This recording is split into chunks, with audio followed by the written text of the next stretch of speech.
দক্ষিণ কলকাতার জেলা কংগ্রেসের প্রতিনিধিরা ভারতীয় সেনাবাহিনীর সাফল্যতে উচ্ছ্বসিত হয়ে মিষ্টিমুখ করালেন।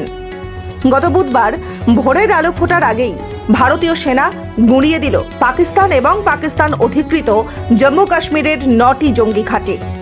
অপারেশন সিন্দুর পেহেলগাঁও জঙ্গি হামলার বদলা হিসাবে লস্কর-ই তৈবা, হিজবুল মুজাহিদিন, জৈশ-ই মোহাম্মদের জঙ্গিদের আঘাত এনে পেহেলগাঁওয়ের হামলার প্রতিশোধ নেওয়ার জন্য ভারতীয় সেনাবাহিনীকে ধন্যবাদ জ্ঞাপন করে বৃহস্পতিবার ভবানীপুরে যদুবাবুর বাজার মোড়ে দক্ষিণ কলকাতা জেলা কংগ্রেসের পক্ষ থেকে মিষ্টি বিতরণ করে শুভেচ্ছা বিনিময় করলেন।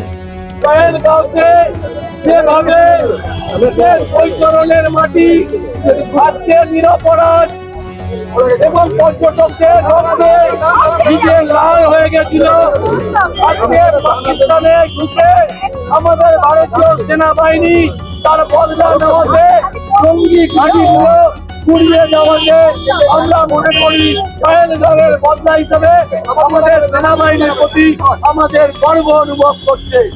আমরা ভারতীয় সেনাবাহিনীর কাছে দাবি জানাচ্ছি যে সন্ত্রাসবাদকে তৃণমূলে খতম করতে হবে, শুধু জঙ্গি ঘাঁটিগুলো নয়, জঙ্গিকে নির্বিশেষ করতে হবে এবং পাকিস্তানের যে আইএসআই আছে সেই আইএসআই এর বিরুদ্ধে যুদ্ধ ঘোষণা করতে হবে এবং যেভাবে পাকিস্তান এবং সন্ত্রাসের রাজ্য ধরে পরিণত হয়েছে সেই পাকিস্তানকে তৃণমূলে খতম করতে হবে।